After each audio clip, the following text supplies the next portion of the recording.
Hello everybody, my name is Christine Sims. I'm from Acoma, Pueblo.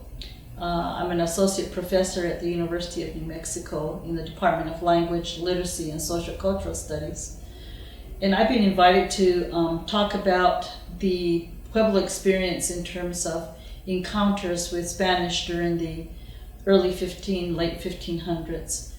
And because I am from Acoma, this experience is especially noteworthy, and because it is a part of our history at Acoma in terms of what I call first encounters with Spanish explorers.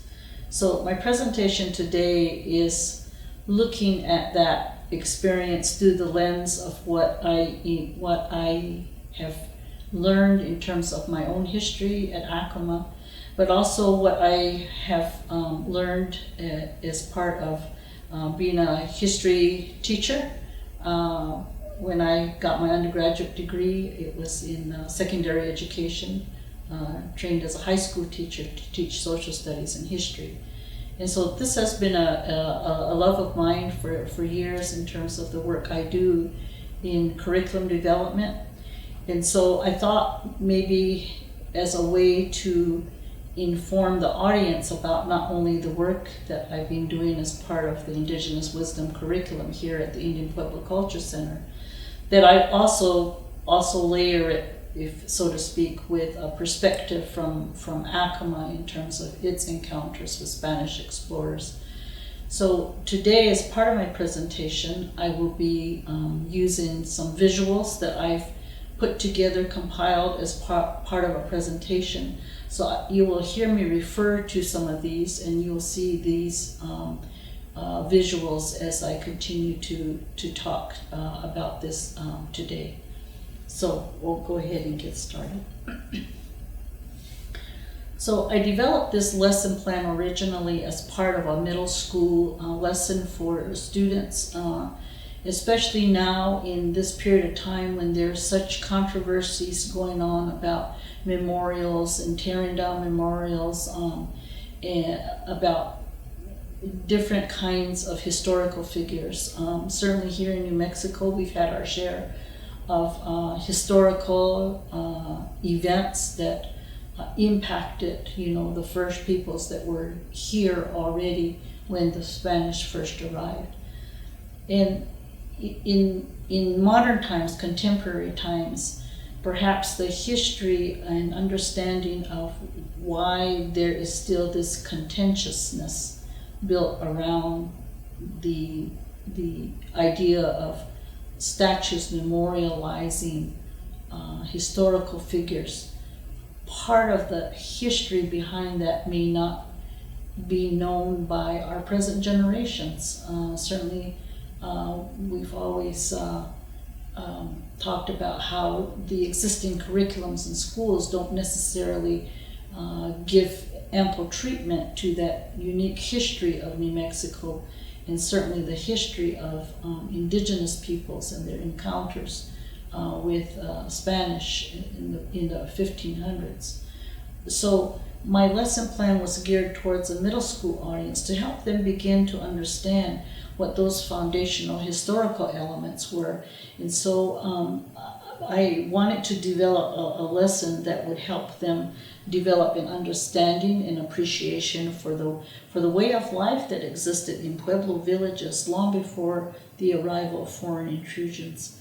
And I wanted to build a lesson that would reflect upon the unique features of Pueblo life, because these were certainly impacted not only by the arrival of Spanish explorers into our homelands during the 1500s, but there's a whole legacy that was left behind in terms of the treatment of Pueblo peoples during that period of time of exploration, as well as during colonialization and thereafter. Thirdly, I wanted students to consider the legacy that specific military attacks had upon Pueblo villages, such as my own Acoma. And I wanted students to understand that these same places that we talk about historically are still living places. You can still walk the places where many of these things happened.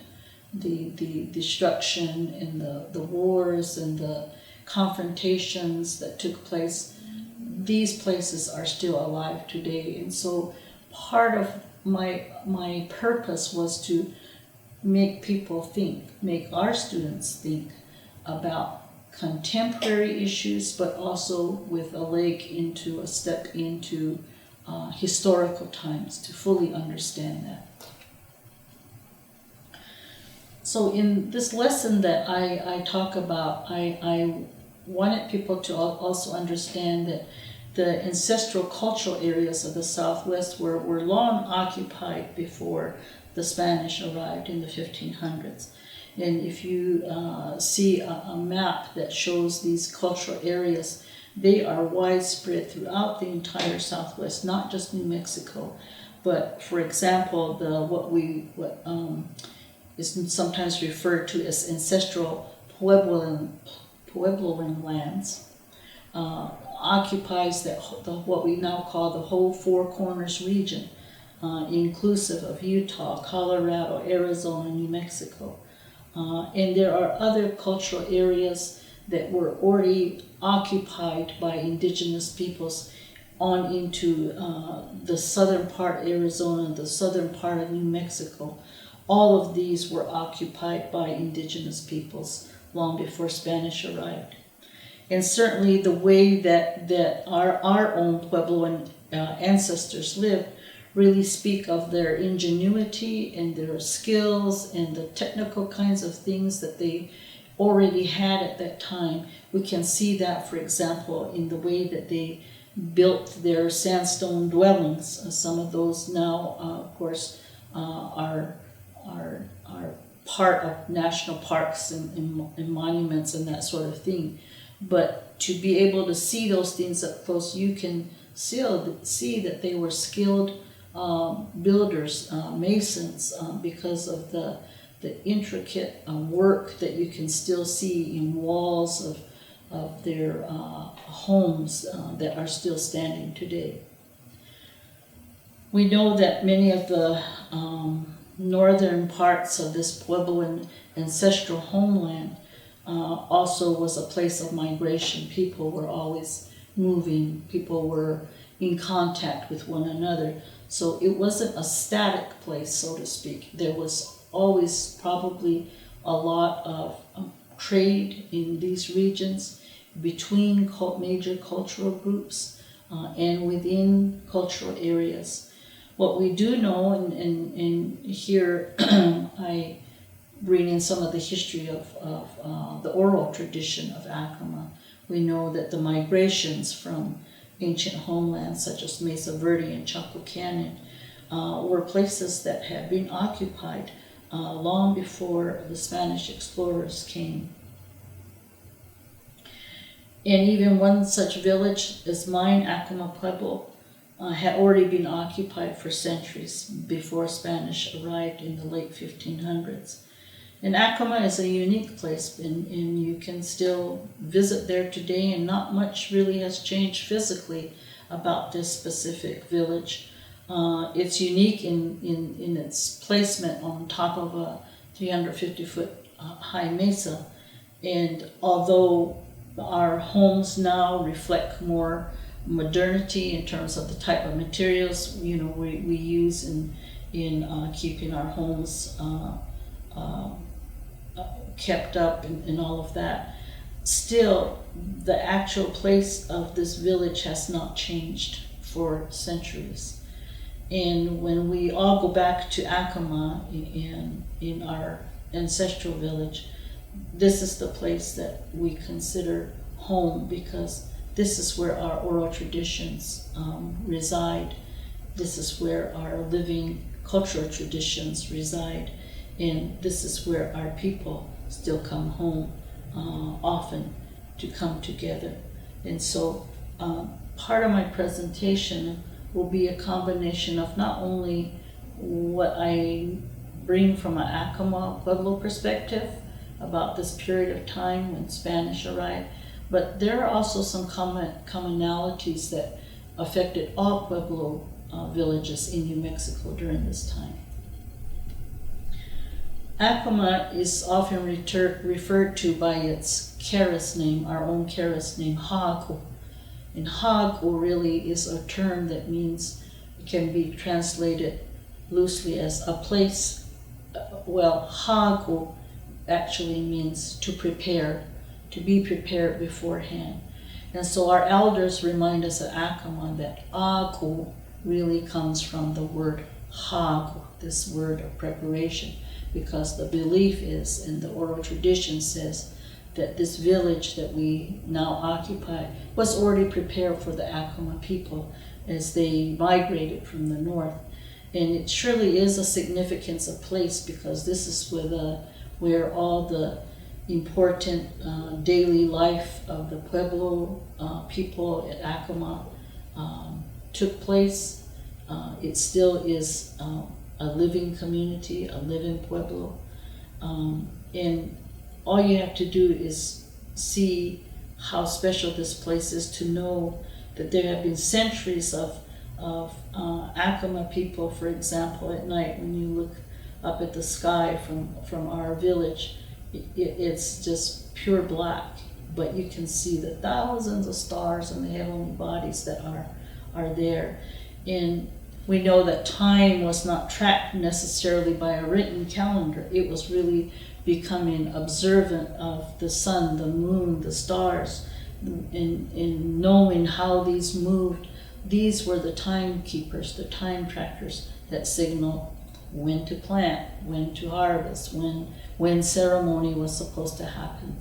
So this was an important element of place, meaning that Acoma people grew up in these places, knowing these things and being guided by these things. Pueblo people were also very heavily dependent on seasonal summer rains, and all you have to think about is in today's contemporary times how precious rainwater is. We don't get it very often these last couple of years, and so drought was a real possibility even in times past. But relying on summer rain really meant that Pueblo people, including Acomas, used this to water their fields of corn, squash, beans, other kinds of crops that they grew to feed their families. And certainly because of the short growing time here in the Southwest, there had to be plenty of crops available to harvest so that it would take them through harsh winter seasons. And so whole communities worked very hard to provide those kind of food for their families.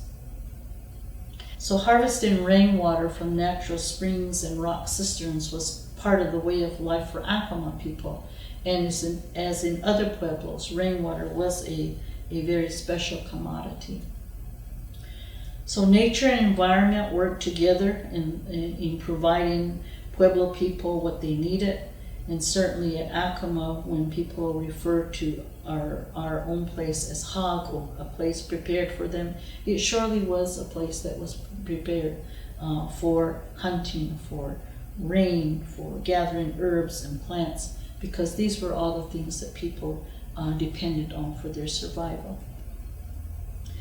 Pueblo people worked, planted, and harvested in the warmer months of the year, so that in the cold months they would have enough to feed their families and the community. The importance of family in Pueblo life was very important, because living together meant everyone would be participating in community life.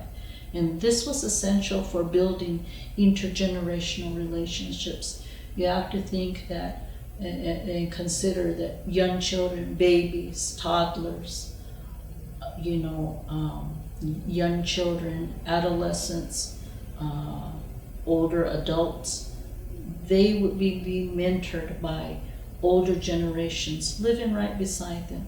And children would grow up in extended families in these villages, because this was the opportunity they had to learn about their traditions, to learn their language. And all of the surroundings that took place around their villages were the places where their education was taking place. Traditional learning depended on these interactions between young and old throughout people's lifetimes. And as Pueblo life revolved around a traditional calendar, season after season, families and community were always engaged in similar events that took place throughout the year. As in many pueblos, the life of these communities meant the survival of culture, and the way of life depended on people being together. But in 1598, at Acoma, for example, village life as Acoma people knew it was abruptly and horrifically disrupted by foreign intrusion. So this impact of Spanish intrusion into Pueblo country, again, in modern times, has been a point of contention because of certain historical figures. And here, specifically in relation to Acoma, I talk about the role of a historical figure by the name of Juan de Oñate. He reached the present-day El Paso area in 1598, and upon his arrival, he declared that he took possession of all the lands for the King of Spain. Of course, this was a Spanish exploration type of belief that anything that they came upon in the name of their king was available to claim. And so in their mindset, in their thinking, this is what happened.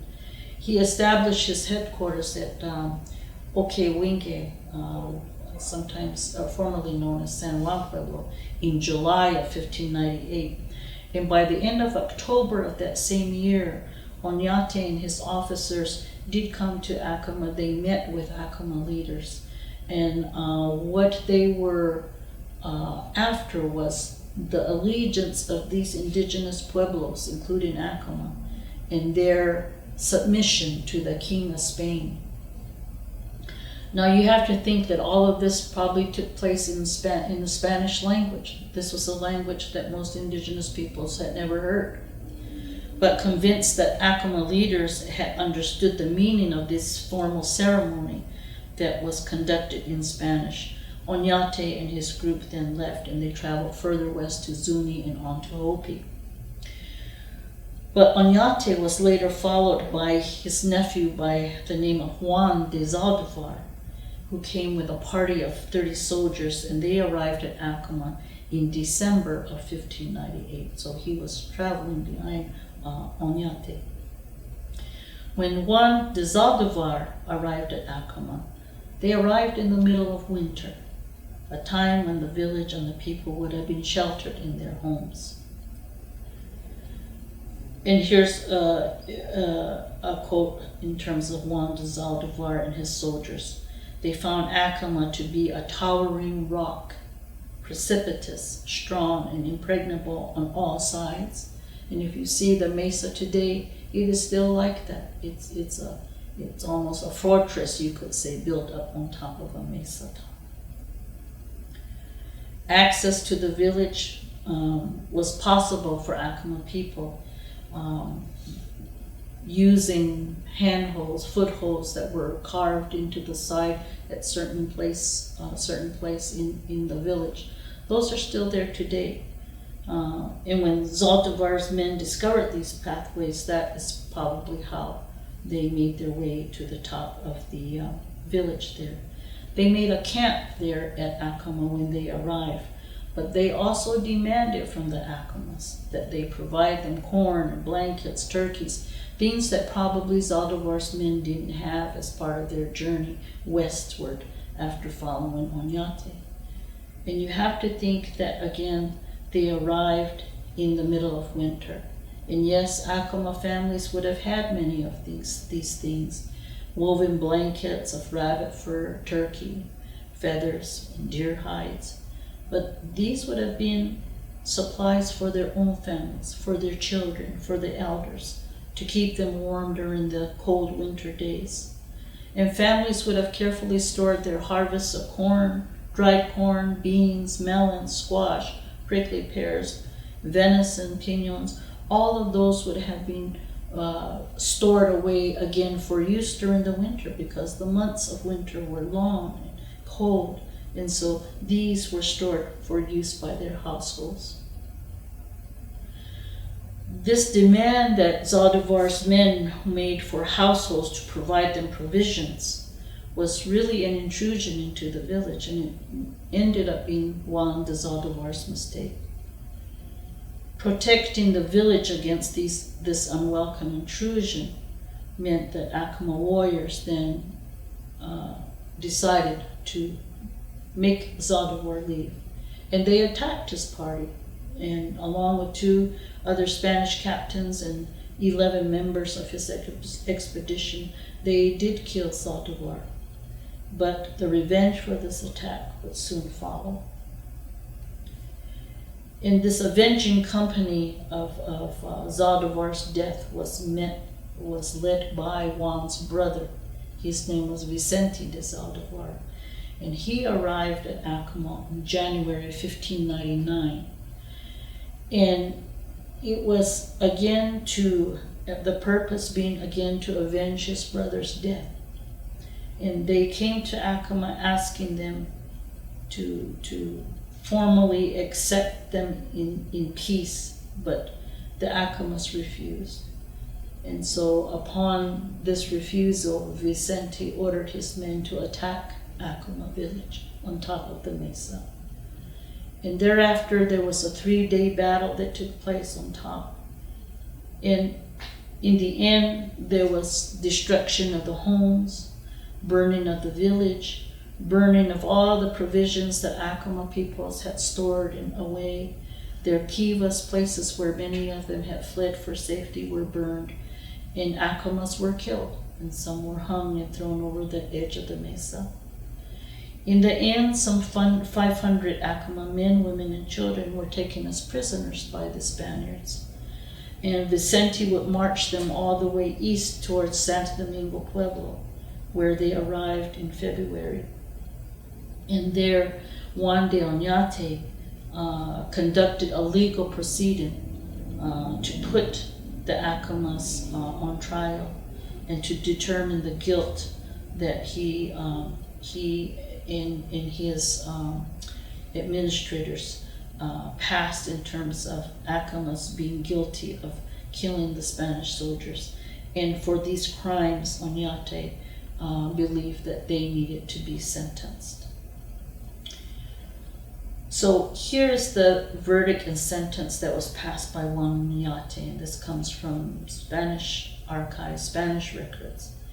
And it says in part, in the criminal case between the royal court and the Indians of the Pueblo and fortress of Acoma, represented by Captain Alonso Gomez Montesinos, their defender, accused of having wantonly killed Don Juan de Zaldivar Oñate, Maíz de Campo, general of this expedition, and Captains Felipe de Escalante and Diego Núñez, 8 soldiers and 2 servants, and of other crimes.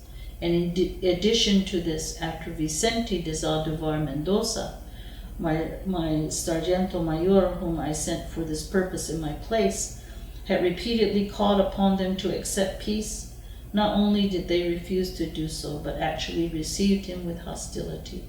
Wherefore, taking into account the merits of the case and the guilt resulting therefrom, I must and do sentence all of the Indian men and women from the said Pueblo under arrest as follows. And so the verdict and the sentences that Oñate passed were these. The males who were 25 years of age, I sentenced to have 1 foot cut off and to 20 years of personal servitude. The males between the ages of 12 and 25, I sentenced likewise to 20 years of personal servitude. 2 Indians from the province of Moquim, which means Hopi, who were present at the Pueblo of Acoma and who fought and were apprehended, I sentenced to have the right hand cut off and to be set free in order that they may convey to their land the news of this punishment. All of the children under 12 years of age I declare free and innocent of the grave offense for which I punished their parents. I placed the girls under the care of the father commissary, Fray Alonso Martinez, in order that he may distribute them in the kingdom or elsewhere in the monasteries or other places where he thinks that they may attain the knowledge of God and the salvation of their souls. The boys under 12 years of age I entrust to Vicente de Zaldivar Mendoza. I order that all the Indian men and women who have been sentenced to personal servitude shall be distributed among my captains and soldiers, and who may hold and keep them as their slaves for the said term of 20 years and no more. So these sentences against the Acoma people were carried out shortly thereafter, starting in February 1599. So reflecting on the impact of this sentence that was passed by Juan de Oñate gives us a lot of food for thought in terms of what exactly was impacted. It wasn't just the fact that these horrific sentences were carried out among the Acoma people of all ages, but it was also in the underlying impact it had on many things regarding the culture and the community of people. Continuing the cultural lifeways and traditions and social structures were disrupted for a time. In the role of the community, the Pueblo, in helping their children learn their traditions, their culture, their language, preparing them for future leadership and traditional roles, was diminished for a time. Yet the survival of the language and the cultural knowledge that were linked to the environment and the place called Acoma, their shared beliefs were not entirely forgotten, because it was through sheer perseverance and the collective memory held on to by the people that made it possible for Acomas to return to Hago once more. This was the place prepared for them and made ready for them. So this is the visual representation that I've included in this lesson I prepared for middle school students, because I wanted them to think critically about the impact of something that did happen centuries ago, but still is in the living memory, collective memory and oral traditions of Pueblo people. This particular event for Acoma people is one that can't be forgotten. And so the purpose of my lesson was to help students think critically about why and what is the reason then for honoring historical figures that were part of this history. And are there more appropriate ways to do this rather than just erecting monuments? And why the controversy about bringing those monuments down? I really wanted students to think critically, but they can't do that unless they have some knowledge of this historical background. And so I wanted to make sure that our students have this concept of what it means for a whole community to be destroyed, for a whole people to be torn apart, for these kinds of sentences that we know had a terrific impact on Acoma people. And some might ask, well, why was that done? Why was that sentence so severe? Well, for one reason, Spanish explorers wanted to make sure that other pueblos could see what happened to Acomas so that they wouldn't fight back. And yet we know they did fight back in 1680 with the Pueblo revolt. But these were historical kinds of lessons, I think, that we have to continue to make sure our students are aware of. Because if we don't understand that history, that contextual history, we won't understand why the controversies are such as they are today. Thank you.